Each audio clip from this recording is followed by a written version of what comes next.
11वें श्लोक के अवतरणी का भाष्यकार कह रहे हैं, अथ इदानीं योगम युञ्जते आसनाहार विहारादि नाम योग साधत्व नियमो वक्तव्य। अब जो है योगम युञ्जत, जो योग में अपने चित्त को लगाना चाह रहा है, आत्मा में ब्रह्म में, युञ्जत लगाते हुए व्यक्ति के लिए आसन, आहार, विहार आदि योग साधन संबंधी नियम कहना चाहिए। उन नियमों को बताने के लिए ही प्रत्येक अंग का विस्तार करते हैं। प्राप्त योगस्य लक्षणम तत्फलादि च इत्यारभ्यते।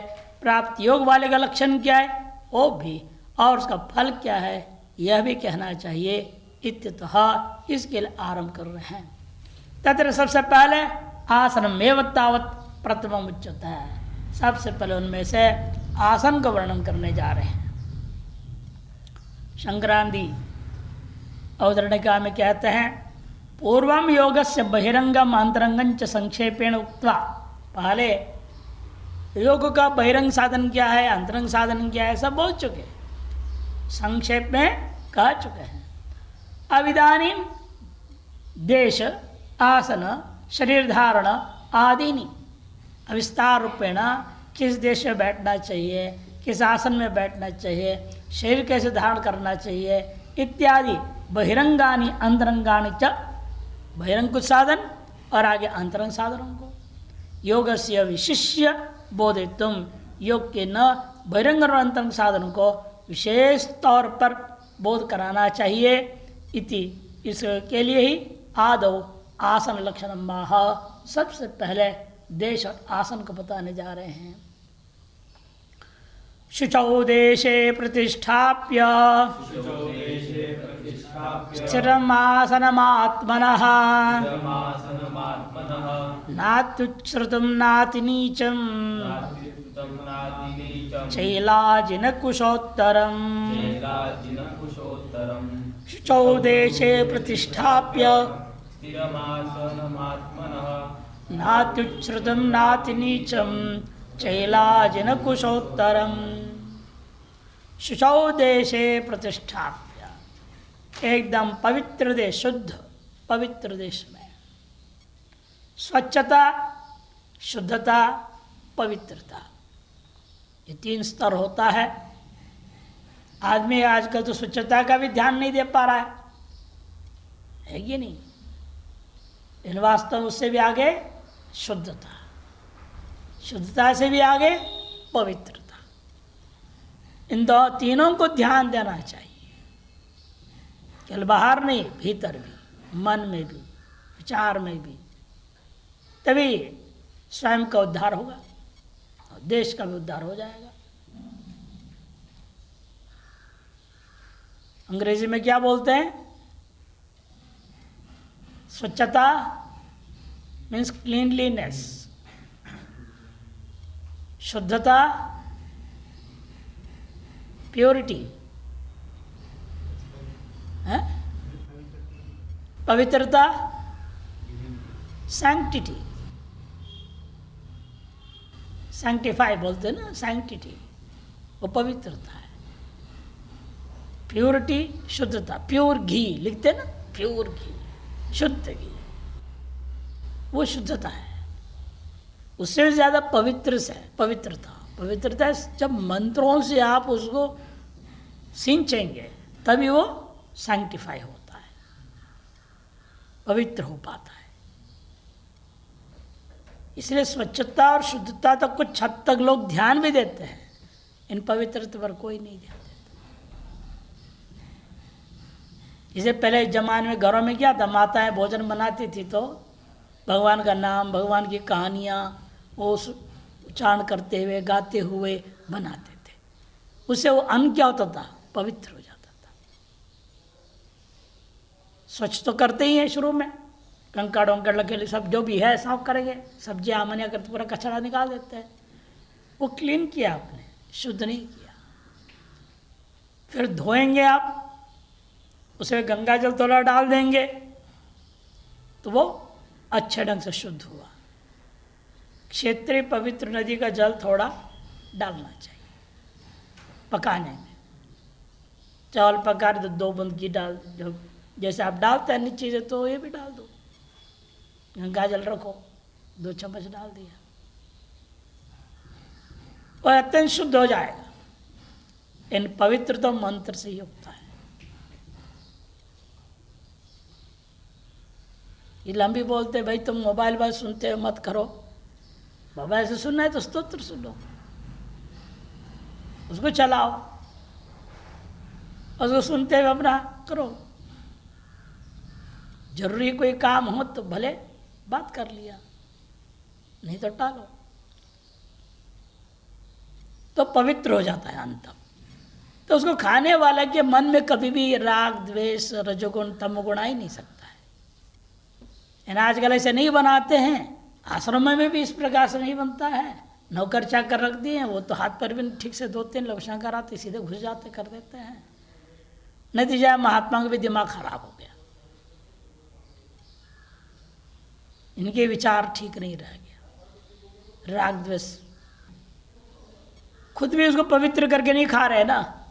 मैं कहता खुद तो कम से चलो कोई कैसा बनाया तो आप यदि स्वाहा करके मंत्र से खाओगे उसका सारा दोष खत्म हो जाएगा। यज्ञ करो,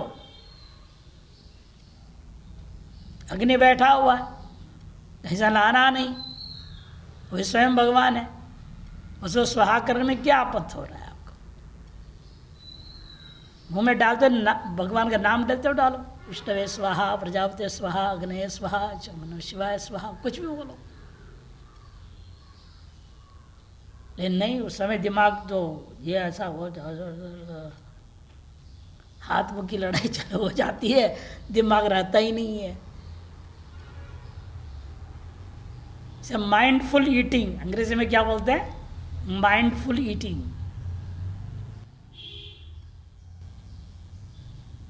प्रसन्नता के साथ भगवान नाम स्मरण के साथ खाओ, सर्वदोष दूर हो जाएगा। इसलिए शुचौ देशे, शुचित्व का अर्थ स्वच्छता, शुचिता और पवित्रता तीनों से, इसलिए पीछे वाला कह दिया, आगे पीछे दोनों को ग्रहण कर लो। ऐसा देश में आत्मनः स्थिरम आसनम प्रतिष्ठाप्य, अपने शरीर के लिए एक स्थिर आसन में स्थापित करके,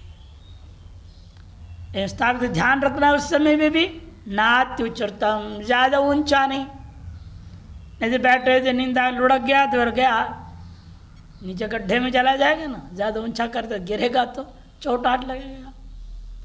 नाति नीचम, जीवन बराबर भी नहीं रखना, नहीं तो मकोड़े कुछ न कॉकरोच है अन्य चीज़ें हैं आ जाएंगे, चींटी चल पड़ेगा ऊपर, व्यवधान कर सकता है।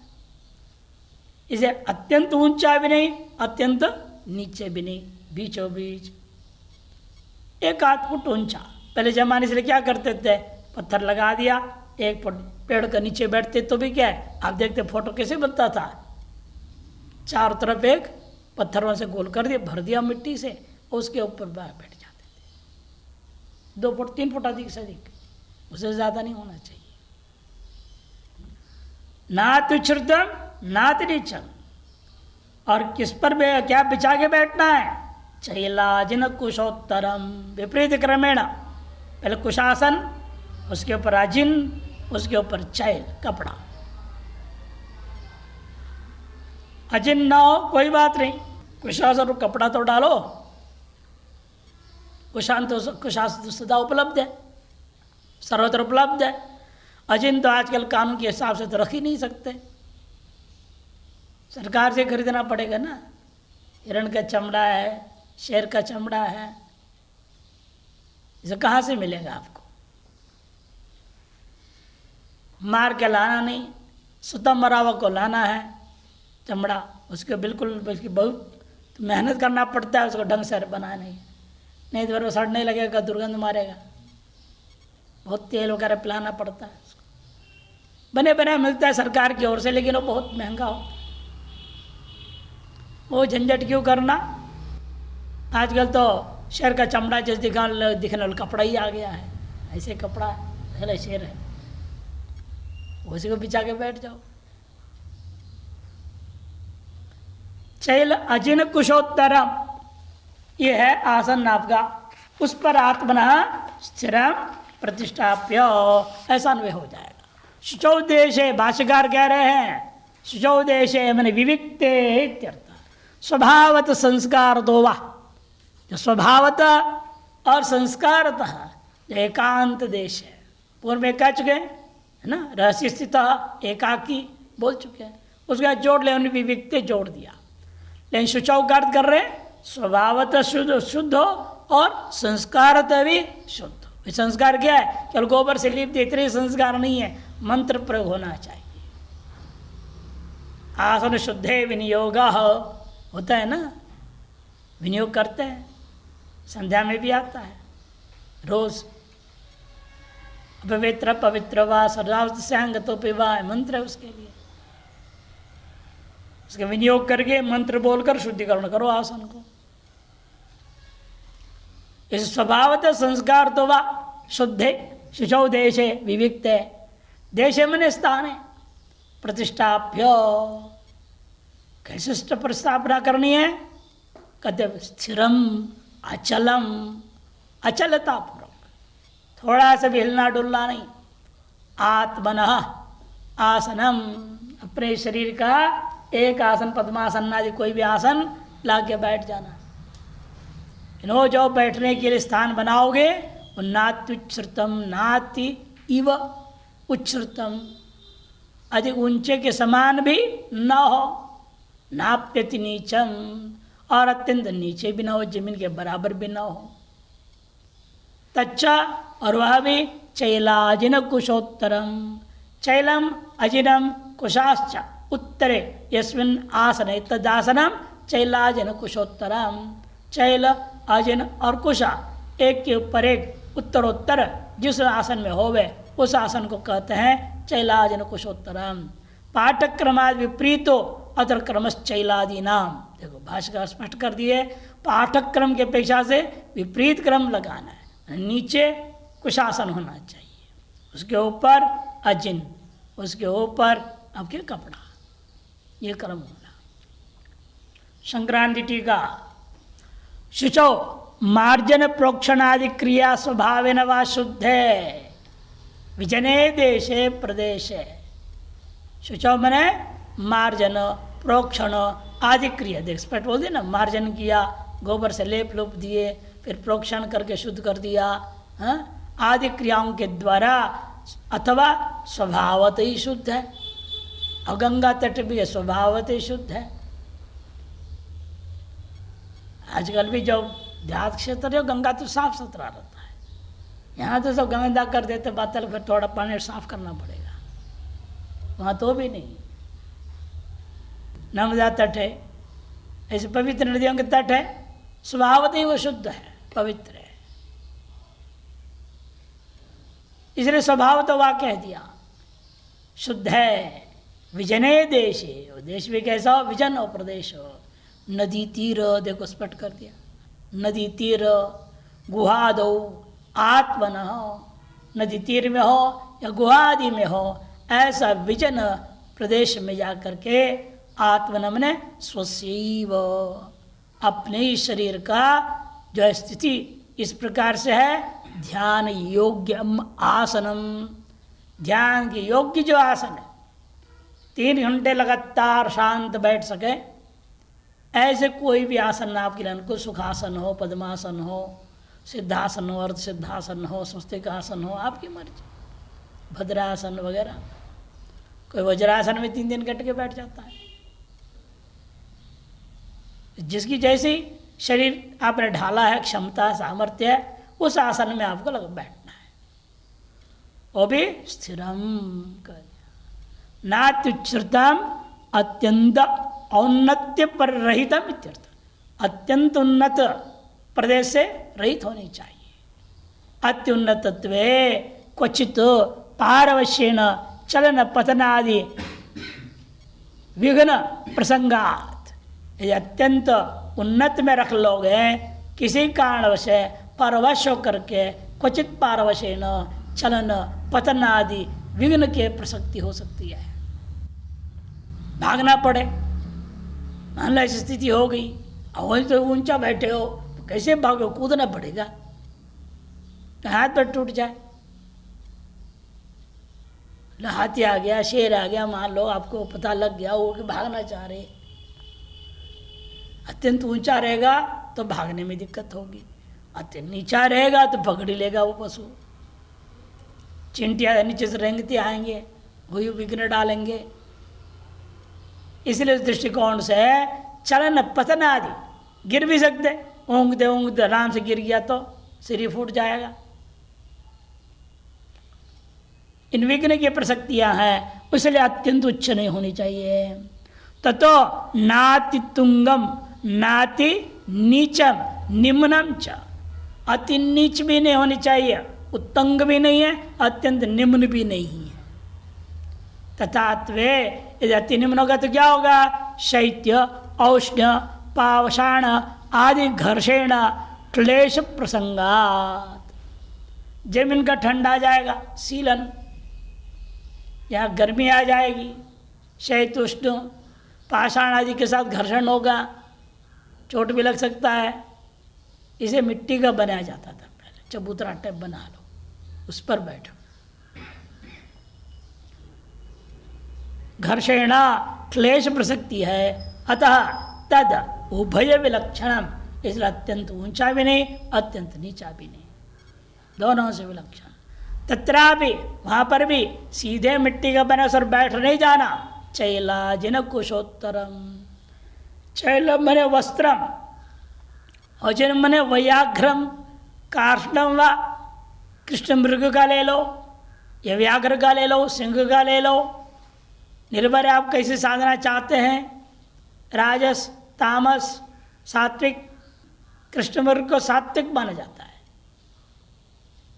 और व्याघ्र को तामस, सिंह को राजस,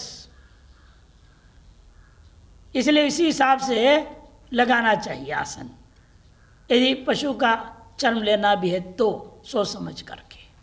और सबसे नीचे कुशा माने दरबाहा, उत्तरम माने ऊपरी ऊपरी, व्युत्क्रमेण, ये भी कह रहे व्युत्क्रम से एक के ऊपर एक आपको यस्य भवति, जिसका आसन ऐसा हो उस आसन को कहते हैं तत् चैलाजिन कुशोत्तरम।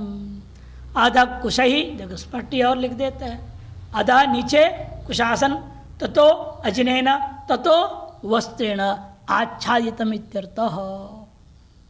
वस्त्र में दिव्य स्मृत्या निषिद्धम, वस्त्र तो वस्त्र का आसन और बैठे स्मृतियों ने तो निषेध कर दिया, आप कैसे कह रहे हो? वस्त्रम दारिद्र्य दुःखाय दारु रोगाय चोपलः इति तद गृहस्थ विषय न यति विषय में दृष्ट, वो गृहस्थ के लिए है, यति के लिए नहीं।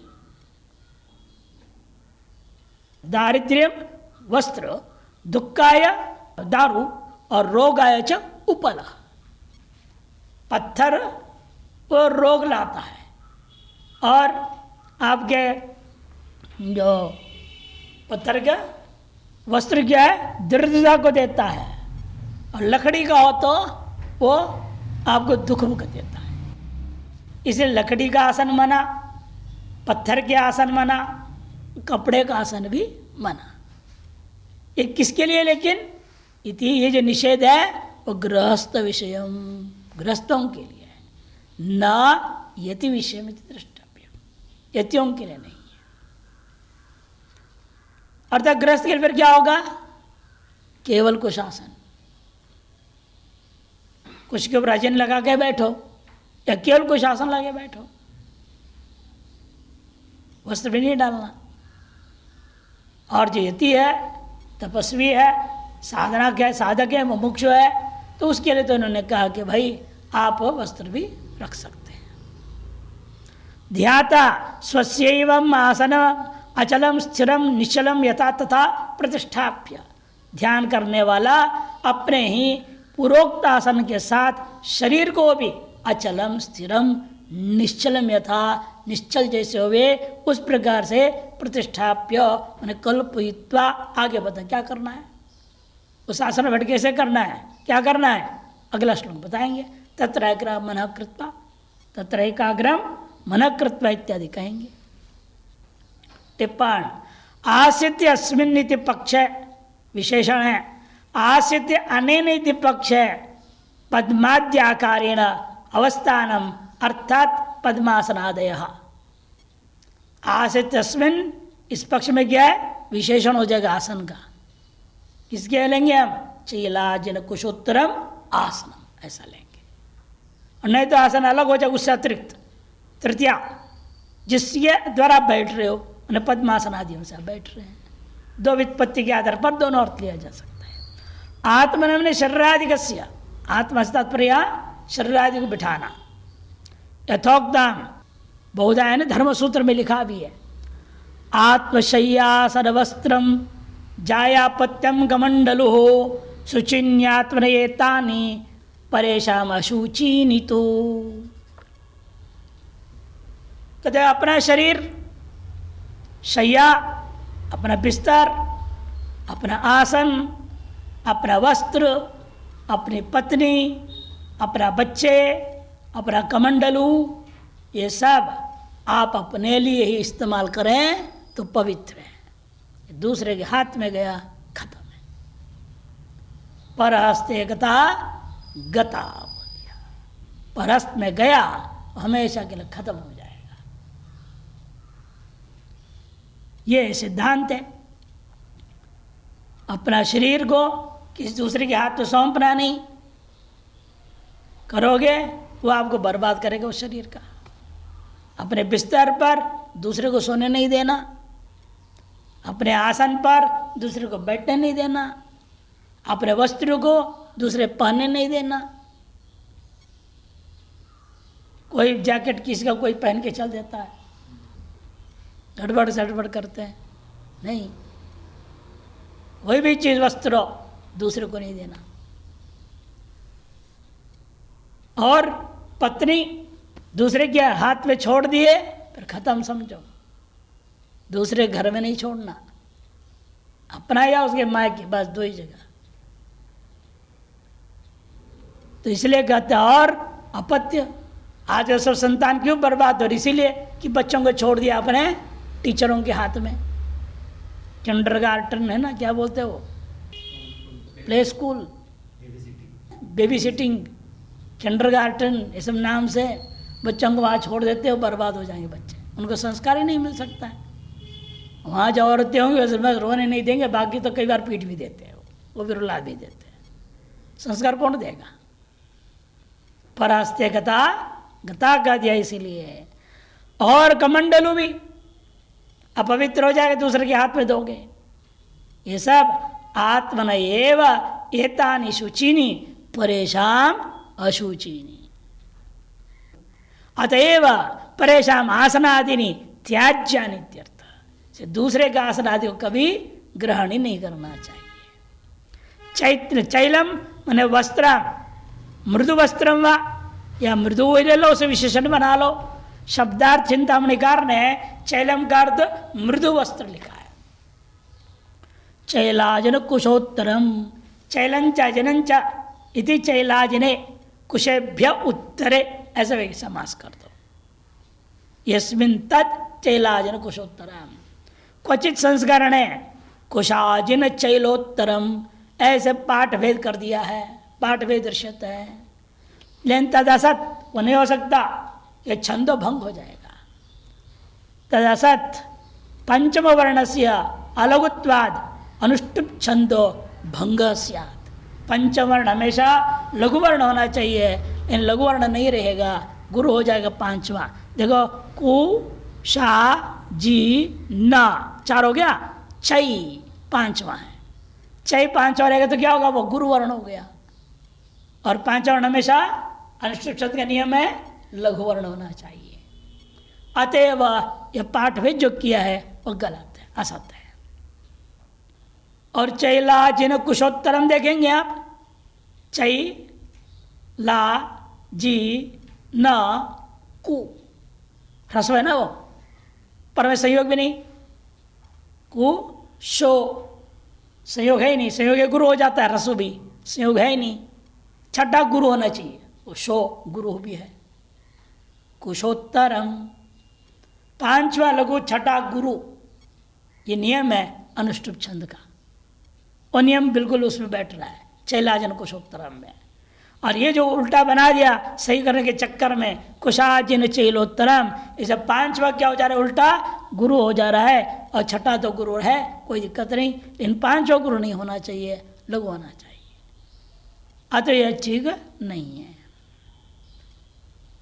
प्रतिष्ठाप्य किं कर्तव्यम, अगले श्लोक के अवतरणी का, इस प्रकार के आसन में बैठ करके क्या करना चाहिए। चुपचाप बैठे रहे पत्थर जैसे, या कुछ और करना भी है या बैठ करके, यह प्रश्न उठा, जवाब देंगे श्लोक से। संक्रांति अवतरण का में कर एवं आसन मुक्त्वा तत्र कर्तव्यम माह, ऐसा आसन कह करके उस आसन में बैठ कर क्या करना चाहिए उसको भी कह रहे हैं। तत्र एकाग्रम मनः कृत्वा यतचित्तेन्द्रिय क्रियः उपविश्यासने युञ्ज्यात् योगम आत्मा विशुद्धये। यतचित्तेन्द्रिय क्रियः उपविश्यासने युञ्ज्यात् योगम आत्मा विशुद्धये।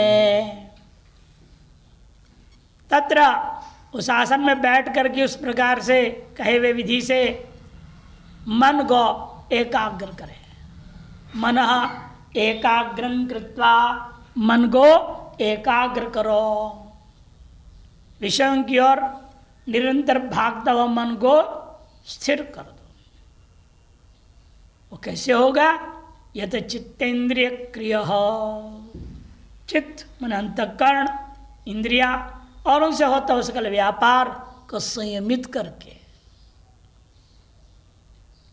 उपविश्य आसने, इस प्रकार से आप आसन में बैठकर योगम आत्मविशुद्धये युञ्ज्यात्, परमात्मा के साथ जीवात्मा का एकत्व का चिंतन रूपी योग में अपने अंतरण शुद्धि के लिए ही अवश्य लगे हुए रहना चाहिए। तत्र तस्मिन् आसने उपविश्य योगम युञ्ज्यात्, ऐसा अन्वय होगा। तत्र मने तस्मिन्, पूर्वोक्त जो श्लोक में जो आसन में उपविश्य बैठ करके योगम युञ्ज्यात्, उपविश्य आसने युञ्ज्यात् उत्तरार्ध में है, उसको तत्र के साथ जोड़ना पड़े। तत्र आसने उपविश्य युञ्ज्यात्, खत्म, किस प्रकार से योगम युञ्ज्यात्, कहते सर्वविषयेभ्य उपसंहृत्य एकाग्रं मनः कृत्वा, सकल विषयों से उपसंहार करके, जिसका नाम प्रत्याहार, विषयों से उपसंहार करना, प्रत्याहार करके कूर्मो अंगानि इव, इस कूर्म अपने अंगों को समेट लेता है, इंद्रियों को सबको तत्त विषयों से हटा करके एकाग्रम मनः कृत्वा, मन को एकाग्र करके, यत चित्तेन्द्रिय क्रियः, चित्तंच इंद्रियाणि च चित्तेन्द्रियाणि तेषां क्रिया, चित्त और इंद्रिया उनके द्वारा होने वाली क्रियाएं माने व्यापार व्यवहार, ये सब संयता यस्य, संयमित है जिसका, स यत चित्तेन्द्रिय क्रिय, उसे कहा जाता है यत चित्तेन्द्रिय क्रिय। स किमर्थम, वह किस लिए करना योग, योग में युञ्ज्यात्, क्या प्रयोजन है ऐसे मेहनत करने का, व्यर्थ का मेहनत कोई नहीं करना चाहता है ना। सा किमर्थम योगम युञ्ज्यात्, ऐसा जब मुमुक्ष उपासक हो इस प्रकार योग क्यों लगाएं, क्यों करें, इत्यतः आत्मविशुद्धये, मन अंतःकरण से विशुद्ध्यर्थम इत्येतत्, अंतःकरण की शुद्धि के लिए। बिना अंतःकरण शुद्धि हुए जितना भी आप रट लीजिए वेदांत को, कोई लाभ नहीं होगा। दुनिया के धड़ाधड़ सुना सकते हो और अच्छी तरह से पैसे कमा सकते हो, और कोई लाभ नहीं है जब तक आप उसको इंद्रियों का संयम नहीं कर पाएंगे, चित्त का संयम नहीं कर पाएंगे, अंतःकरण शुद्ध को नहीं कर पाओगे, इस ज्ञान का कोई लाभ नहीं होगा। इस जन्म में तो नहीं, अगले जन्म हो सकता है लाभ हो जाए। अनेक जन्म संशय है, धीरे धीरे अभ्यास करते करते करते करते समझ में आएगा जितना भी आप व्यवहार जाल में जाओ उतना ही खराब है, वो बढ़ेगा ही, आकांक्षा घटेगी नहीं। कैलाश पीठाधीश्वर थे पहले विद्यान जी महाराज, लोगों ने उनको कार ला के दिए, उस जमाने में 8 लाख की, उन्हें आज की जगह 50 लाख का है। स्वामी जी ने कहा तुम ही ले जाओ और देना है तो 8 लाख रुपए पैसे जमा कर दो, उससे हम कुछ अच्छा काम कर देंगे आश्रम के लिए। हमें रोज तो कहीं आना जाना है ही नहीं, कभी कभार कहीं आना जाना है, जो बुलाते वही गाड़ी भेज देते हैं ना, या टैक्सी कर लेंगे तो किसी के एक दिन का रोजी रोटी तो निकल आएगा। हम क्यों इस हाथी के बच्चे को पालेंगे? इसके पेट्रोल भी दो, ड्राइवर रखो, स्वयं ड्राइविंग कर दो, लो मंडलेश्वर का ड्राइविंग कर रहे, ये आफत है। इसलिए भैया हमें नहीं चाहिए, हेडेक हटाओ। यदि लेते थे क्या होता, अरे मुझसे तो 8 लाख तो मैं आपको 12 लाख का दूंगा, दूसरा आ जाएगा, तीसरा मैं 15 लाख का दे रहा हूं, ये तो खचर खचर चलते रहेगा। आज यही होता है महात्मा में, उनके पास 20 लाख का है तो मेरे पास 35 लाख का होना चाहिए। क्या महात्मा रह गया, इन्हीं चक्करों में पड़े। एक ऐसे भी हुए मंडलेश्वर कहते हैं, उन्होंने 35 लाख की गाड़ी ली, तो रहते थे मातो ने कहा महाराज आपने क्यों खरीदा? वो था मारुति साधारण से बढ़िया थे, आ रहे जा रहे, क्या दिक्कत थी? उधर गौशाला में गौ के लिए चारा खरीदने पैसा नहीं और गाड़ी खरीदने के लिए 35 लाख, उसे खुले प्रवचन में बोल दिया। ये गलत है, आपकी साधुता नहीं है। ये 3 दिन के आश्रम से निकाल दिया। सही बोलना भी गलत है। देखो फिर उन्होंने भी मरने तक दोबारा उस आश्रम पर बाद में पैर पड़ते रहे, माफी मांगते रहे, बुलाते रहे, गए नहीं ना, ऐसी जगह में जाना ही नहीं। जो अपनी अयाशी के लिए तुम्हें खर्चे के लिए पैसा है, गौ के चारे के लिए नहीं है। ऐसे आश्रम में क्या रहना है? इसलिए भाई अंतरण शुद्धि के बिना जो है ना, ये रजोगुण वासनाएं बढ़ेगी। इसे हमारी सकल क्रियाकलाप, सभी साधना, अध्ययन, अध्यापन जो भी है, सबका लक्ष्य एक ही होना चाहिए, अंतरण शुद्धि रहे। जितने अंतरण शुद्ध होते जाता है उतने विवेक वैराग्य बढ़ता है, उतने हम लक्ष्य की ओर आगे बढ़ेंगे, शास्त्र जीवन में उतरना शुरू हो जाता है। इसे कहा आप जो भी योग करेंगे, कहा किस लिए होना चाहिए? आत्मविशुद्ध ये होना चाहिए। संक्रांति टीका निधिध्यासु तत्रोक्त लक्षणे आसने उपविश्य, निध्यासन करने के स्वभाव वाला, ध्यान करने के स्वभाव वाला व्यक्ति पूर्वोक्त लक्षण वाले आसन में बैठ करके स्वयं जो है यत चित्तेन्द्रिय क्रिया सन इदमेव योगिनो योग सिद्धेर उत्तम अंतरंग साध। यही योगी के लिए अपने योग को सिद्ध करने का सर्वोत्तम अंतरंग साधन है। इत्युक्तम अपि, पूर्व में कहावा को भी पुनरुपदिशति यत चित्तेन्द्रिय क्रिया।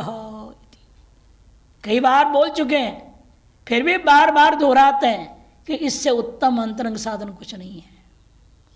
आप इंद्रियों को संयम करें, चित्त का संयम करें, चित्त में उठता वासनाओं के कारण से कामनाओं को मार डालो, और बाहर इंद्रियों का व्यापार उतनी सीमित कर दो जितना आपके शरीर की व्यवस्था, आपके साधन भजन में जितनी जरूरत है उतने मात्र करो, ज़्यादा नहीं। ऐसे रहना ही वास्तविक जो है साधक का स्वरूप है। यथा माने संयता सम्यक निरुद्धा चित्तस्य उभयेन्द्रियाणांच, सम्यक प्रकार से निरुद्ध कर लिया, केवल अंतःकरण को ही नहीं, उभयेन्द्रियाणांच ज्ञानेन्द्रिय और कर्मेंद्रिया उनको भी नियंत्रित कर दिया। क्रिया, उनकी जो क्रिया क्या है? स्वाभाविक चेष्टा, विषय प्रवृत्ति। उनकी जो स्वाभाविक चेष्टा क्या है? विषय की ओर दौड़ना। उसको नियंत्रित कर लिया गया है, निरुद्ध कर लिया गया है। ये न, जिसके द्वारा उस व्यक्ति को कहा जाता है, उस ध्याता को कहा जाता है यथ चित्तेन्द्रिय क्रियो, ऐसा भूतवा होकर मनोवृत्ति ताम एकाग्रम लक्ष्य से ही अभिमुखम कृत्वा। उसके बाद क्या करना? मंत्र वृत्तियां निकलती रहेंगी, तो मन की जो वृत्तियां निकल रही हैं, भले विषयों के जान से रोक दिया आपने, और उसको कहीं ना कहीं दूसरी तरफ छोड़ना पड़ेगा ना। जैसे बार बार कहते हैं आपने जल प्रवाह चल रहा है नदी, और उसको आपने एक बहुत बड़ा अवरोधक बना दिया, जिसको अंग्रेजी में क्या कहते हैं? डैम बना दिया। डैम बनाने से क्या हुआ? और पानी ऊपर पोल हो जाएगा, तोड़ के निकल पड़ेगा, इतना भारी पड़ेगा पानी पीछे, और डैम को तोड़ देगा। तब क्या करना पड़ता है? नहर खोद देते हैं, उधर से पानी ले जाते हैं। मैंने स्वाभाविक प्रवृत्ति रोका, आपने अपने ऐच्छिक प्रवृत्ति को पैदा कर दिया। सर यहां पर भी स्वाभाविक प्रवृत्ति को रोको विषयों की ओर जाते हुए, और करना क्या है? फिर आत्मा में लगाओ। मनोवृत्ति ताम एकाग्रं लक्ष्यस्य अभिमुखम कृत्वा, लक्ष्य की ओर अभिमुख करो। लक्ष्य क्या है? जीव ब्रह्म ऐक्यत्व, उसकी ओर अभिमुख कर देना। सम्यक प्रत्यक प्रवणं कृत्वा इत्यर्थ, सम्यक प्रकार से अपनी अंतरात्मा की ओर उसको झुकाव कर। इसलिए व्यास जी ने कहा भी योग सूत्र में, उभय प्रवणा वृत्ति ही, ये वृत्ति का स्वभाव है, इधर भी भाग सकती है, उधर भी भाग सकती है, संसार की ओर भी जा सकती है, उधर आत्मा की ओर भी जा सकती है। आपकी मर्जी, जिस तरफ दौड़ा लो उस तरफ दौड़ाओ। और हम लोग संसार की ओर ही दौड़ाए रखे हुए हैं अनादिकाल से। अब यही करना है आपने, यहाँ बैठ करके अपने आत्मा की ओर, जैसे प्रत्येक प्रवणं कृत्वा, अपने प्रत्येक आत्मा की ओर उस भाव को बढ़ा दो, उसको झुका दो। एवं लक्षण संपन्न यति आत्मविशुद्ध है, इस प्रकार लक्षण संपन्न जो यति है अपने आत्मविशुद्धि के लिए, आत्मविशुद्धि रीति आत्मविशुद्धि, अर्थात अविद्या तत्कार्य देहेन्द्रियादो अन्यत्र अहम मम इदम इत्यादि असत प्रत्ययानाम तत्कारण वासनानांच निशेष निवृत्तिरेव आत्मनो अंतःकरणस्य विशुद्धि। आत्मा की विशुद्धि क्या है? अविद्या और से कार्य देहेन्द्रियादि, इन सब का अन्यत्र विश्व में जो जा रहा है, किसमें? अहम मम इदम, यही है संसार इत्यादि असत प्रत्ययों की ओर जो झुकाव थी, तत्कारण वासनाओं को लेकर के था, उन सब से निशेष निवृत्त है, पूर्णतया निवृत्त कर दिया। यही अंतःकरण से विशुद्धि। तत्सिद्धे, उसकी सिद्धि के लिए योगम ब्रह्मण्येव आत्मभावेन, योग क्या है? ब्रह्म में ही आत्माओं से पुरुषम योजयति, इस अपने आप जीवात्मा के स्वरूप को युक्त कर देता है। योग समाधि ही तम युंजत, तादृश योग तादृश समास्ति में ही अपने चित्त को लगा देना चाहिए। प्रत्येक प्रत्यय संतानम कुर्यादित्यर्थ, प्रत्येक अभिन्न ब्रह्म आकार वृत्ति को निरंतर करनी चाहिए।